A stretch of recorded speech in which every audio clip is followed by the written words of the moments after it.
El video corresponde a la guía 4, todavía estamos en la unidad 2 y vamos a continuar con la analítica trascendental. Nosotros habíamos visto en el video anterior la analítica de los conceptos. Allí habíamos aprendido varias cosas. Primero, que para Kant pensar equivale a juzgar.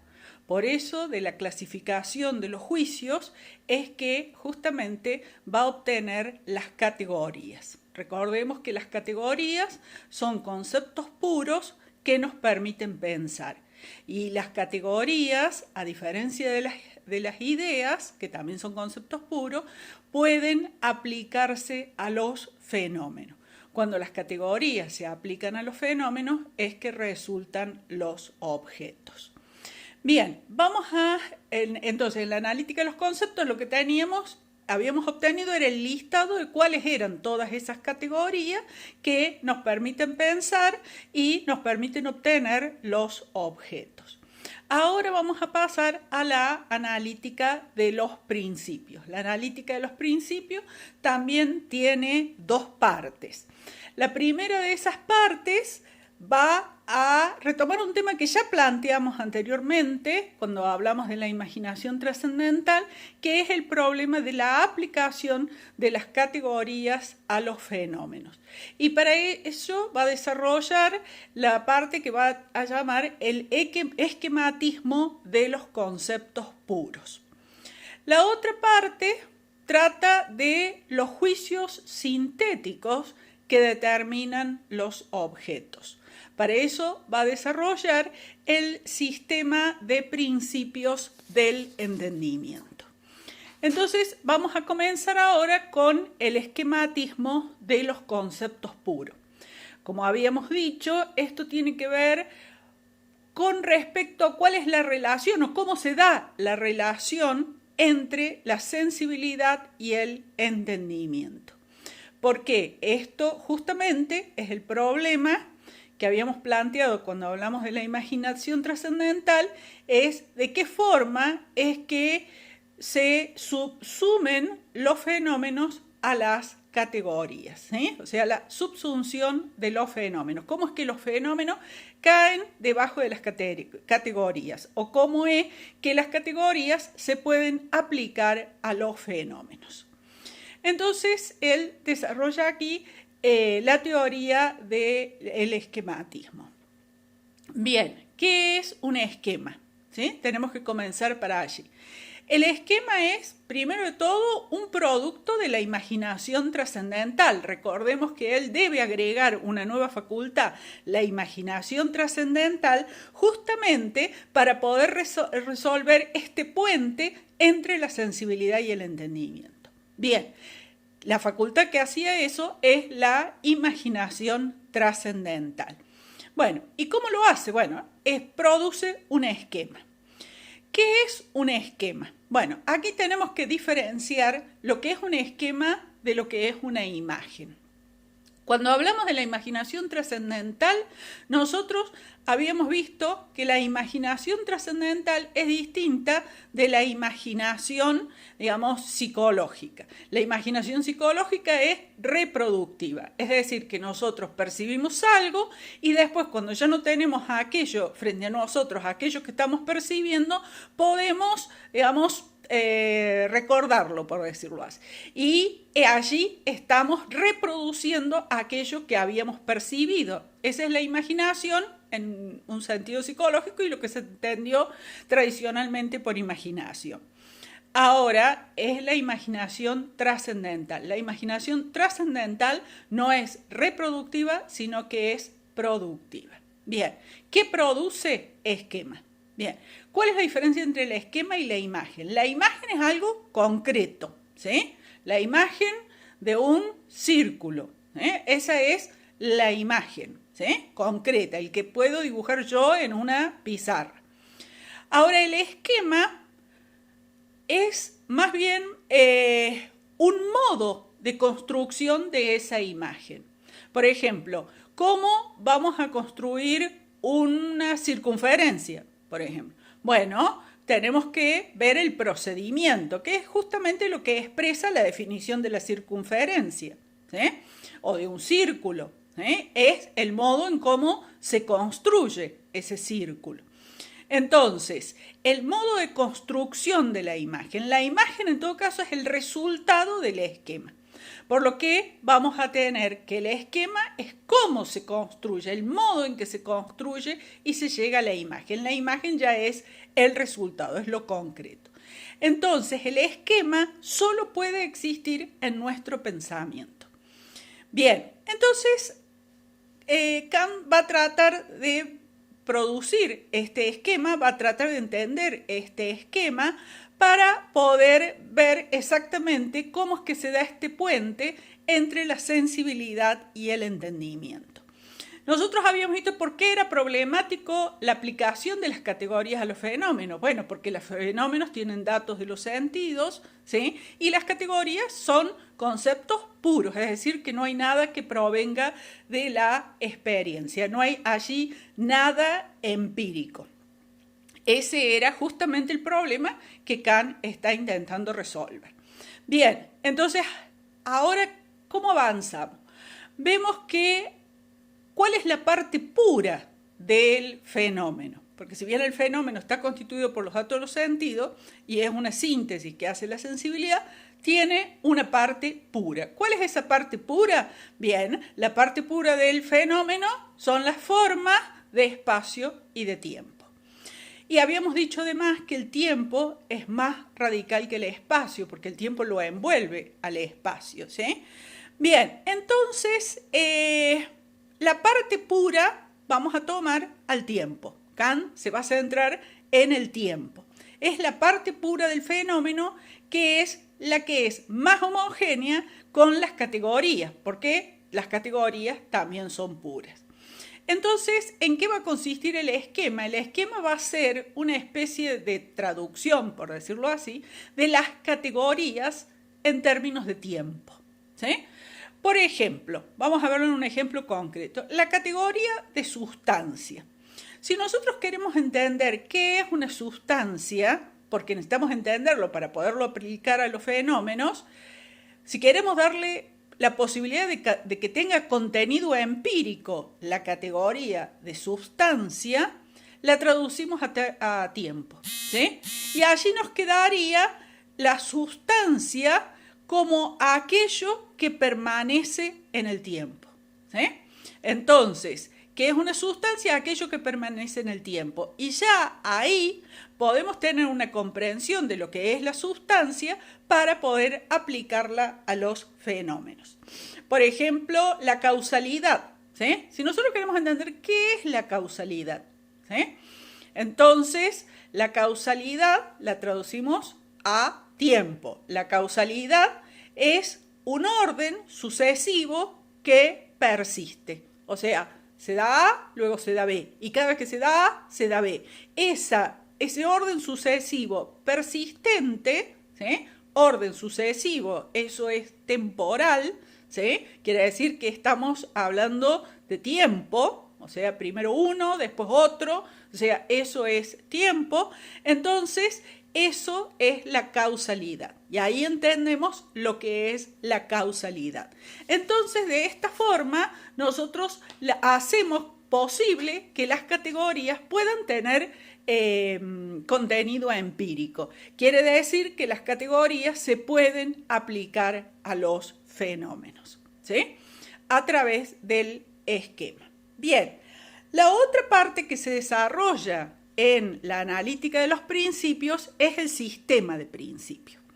¿Qué es lo que va a desarrollar aquí Kant?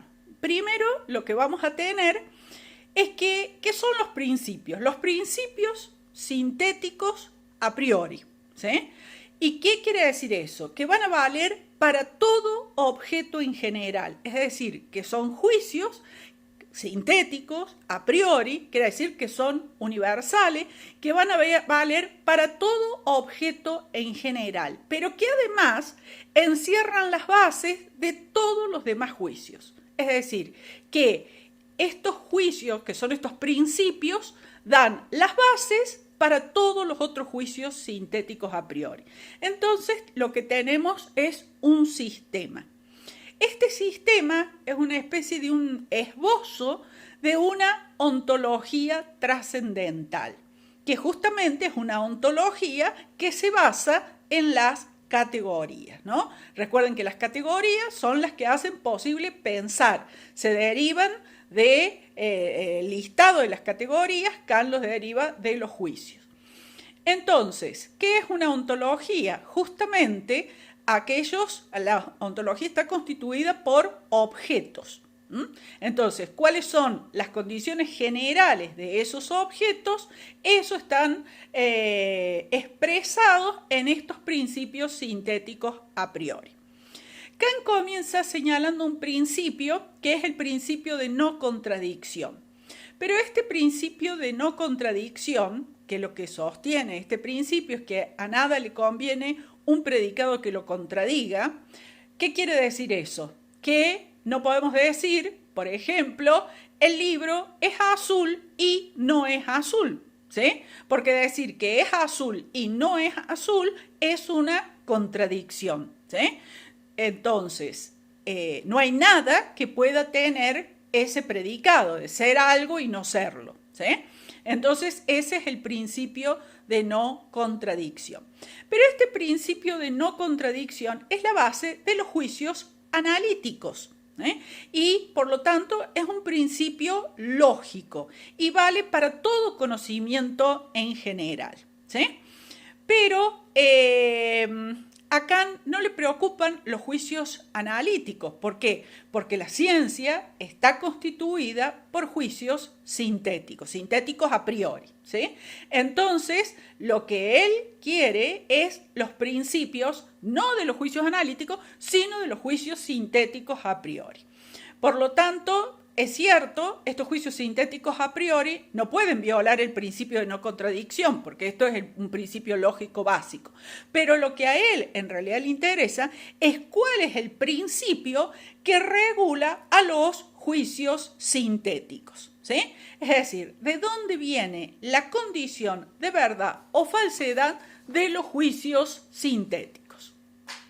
En el caso de los juicios analíticos, esa condición viene del sujeto mismo, pero los juicios sintéticos a priori de la ciencia, recuerden que juicios sintéticos a priori están en la ciencia, tienen que involucrar la experiencia. Es decir, que hablamos de juicio sintético, por lo tanto está envuelta allí la experiencia, la síntesis de la experiencia. Y a priori eso tiene que ver con las condiciones de posibilidad de la experiencia. Es decir, que para hablar de las condiciones de los juicios sintéticos a priori, no podemos quedarnos solamente en el sujeto, en condiciones lógicas, sino que tenemos que involucrar a la experiencia. Es decir, que vamos a ver que hay una coincidencia entre la posibilidad de la experiencia y la posibilidad de los juicios sintéticos a priori. Es decir, que lo mismo que hace posible la experiencia es lo que hace posible a los juicios sintéticos a priori. ¿Y qué es lo que hace posible a la experiencia o a los juicios sintéticos a priori? Que es lo mismo. Bueno, el espacio y el tiempo, las categorías y todos los procesos de síntesis que hemos visto, ¿sí? Entonces, esas son las condiciones de posibilidad tanto de la experiencia como de los juicios sintéticos a priori. Y, ojo, acá hay que aclarar un punto. Cuando Kant habla de experiencia, está hablando de experiencia científica, ¿sí? Y esa experiencia científica justamente es la que le da al conocimiento una realidad objetiva. O sea, cuando hablamos de experiencia, no estamos hablando de una experiencia subjetiva, qué es lo que experimento yo en este momento, sino de lo que se está hablando es de una experiencia objetiva, ¿sí? Esa experiencia objetiva es justamente la experiencia científica.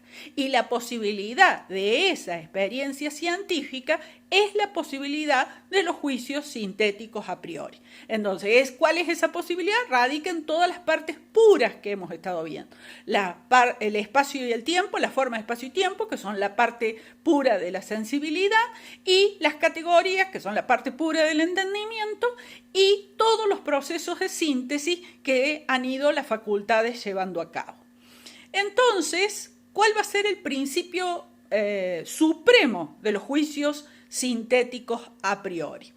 Kant dice, todo objeto está bajo las condiciones necesarias de la unidad sintética, de lo múltiple de la intuición en una experiencia posible. ¿Qué quiere decir eso? Fíjense lo que está diciendo. Todo objeto está bajo condiciones, ¿sí? O sea, que lo que está desarrollando ese principio supremo es cuáles son las condiciones de cualquier objeto. Ya sabemos lo que es el objeto para Kant, ¿no? Es un producto de la sensibilidad y el entendimiento.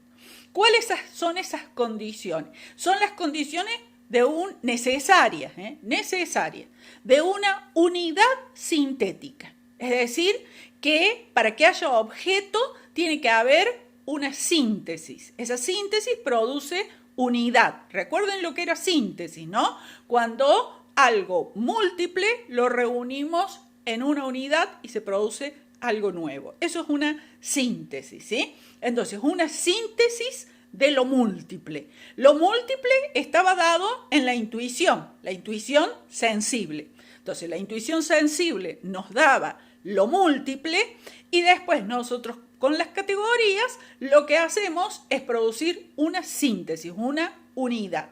Eso se da todo en una experiencia posible. Esa es la condición de posibilidad de una experiencia posible y eso es lo que está formulando este principio supremo. Entonces, habíamos dicho que en este sistema de principios está esbozada la ontología trascendental de Kant. ¿Qué quiere decir esto? Que esta ontología equivale justamente a las leyes universales, ¿no? De la objetividad. ¿De la objetividad de qué? De justamente los objetos de experiencia. Los objetos de experiencia en su conjunto me dan justamente esa objetividad. Y esa objetividad está dada, está determinada por leyes universales. No es lo que a mí me parece hoy, no es mi experiencia subjetiva, sino que es una experiencia objetiva. Y esa experiencia objetiva es la experiencia científica. Y recordemos que para Kant la ciencia es la ciencia físico-matemática. Bien, entonces ahora va a determinar un principio para, según las categorías de cantidad, las de cualidad, las de relación y las de modalidad, que es también la base de todos los juicios según esas rúbricas, ¿no? Según las categorías de cantidad, el principio que allí se establece es que todas las intuiciones son de magnitud extensiva. ¿Qué quiere decir eso? ¿Qué quiere decir magnitud extensiva? La magnitud extensiva es aquella donde el todo equivale a la suma de las partes, ¿sí? Y son las que nos permiten medir, ¿sí? ¿Por qué medir? Porque, por ejemplo, el metro equivale a la suma de 100 centímetros, ¿sí? Entonces, cada parte a mí me va a dar, si yo la sumo, me va a dar el todo, que es el metro, ¿sí? Entonces, las unidades de medida justamente son las que a mí me permiten obtener la magnitud extensiva. La magnitud es una cantidad. Bien, para las categorías de cualidad, el principio, ¿qué va a sostener? Que todos los fenómenos, lo real, que es objeto de sensación, tiene una magnitud intensiva, ¿sí? O sea, que todos los fenómenos tienen una magnitud intensiva. ¿Qué es la magnitud intensiva? También tenemos aquí una cantidad, solo que no se puede medir, no es medible, ¿sí? Y ¿qué es lo que nos permite obtener esa cantidad? Decir si aumenta o disminuye, pero no sabemos cuánto. Por ejemplo, la temperatura es una magnitud extensiva, porque la puedo medir. Pero la sensación de calor, ¿sí? Yo no la puedo medir. Yo puedo decir que ahora hace más calor que hace un rato, ¿sí? Puedo tener esa sensación, pero no puedo decir cuánto más es mi sensación de calor que antes. Bueno, hay unos intentos con esto de la sensación térmica de querer medir eso, ¿sí? Pero mi sensación subjetiva, mi sensación de rojo, ¿sí? Yo puedo decir, bueno, esto yo siento que es más rojo que esto otro, ¿sí? O aquí siento más esto rojo bajo esta luz que esto otro, ¿sí? Pero yo no puedo decir que es más o menos, pero no puedo decir cuánto. Esa es la magnitud intensiva. En la magnitud intensiva el todo es mayor que la suma de las partes, ¿sí? Entonces esa es la diferencia entre la magnitud extensiva y la magnitud intensiva. Bien, para las categorías de relación, ¿cuál es el principio que corresponde? El principio es que la experiencia solo es posible mediante la representación de una conexión necesaria de las percepciones. ¿Qué quiere decir eso? Que las percepciones tienen que estar conectadas entre sí para que se pueda dar la síntesis, ¿sí? Entonces, la experiencia solo se va a dar si hay una conexión necesaria entre las percepciones. O sea, todos los fenómenos, ¿no es cierto?, están a priori bajo reglas. ¿Y qué es lo que se regla aquí? ¿Cuál es la relación de uno con otros en el tiempo? ¿Sí? Justamente, ¿cómo se relacionan los fenómenos uno con otro a través del tiempo? ¿Y cuáles son las posibilidades que me da el tiempo? Permanencia, ya habíamos visto el caso de la sustancia, permanencia, sucesión dependiente, que habíamos visto lo de la categoría de la causalidad, que es la sucesión dependiente, que si se da esto, necesariamente se va a dar esto otro, porque es lo que lo sigue, es la sucesión dependiente.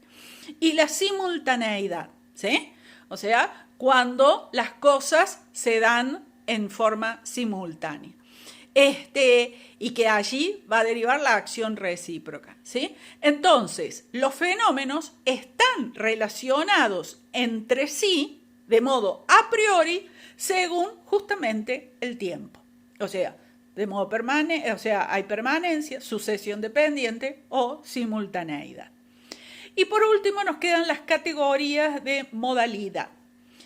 Acá tenemos que recordar algo que es muy importante para Kant, ¿sí? Que es con respecto a los juicios, ¿sí? Los juicios de cantidad, de cualidad, de relación, eran juicios sobre objetos, pero los juicios de modalidad eran juicios sobre juicios, ¿sí?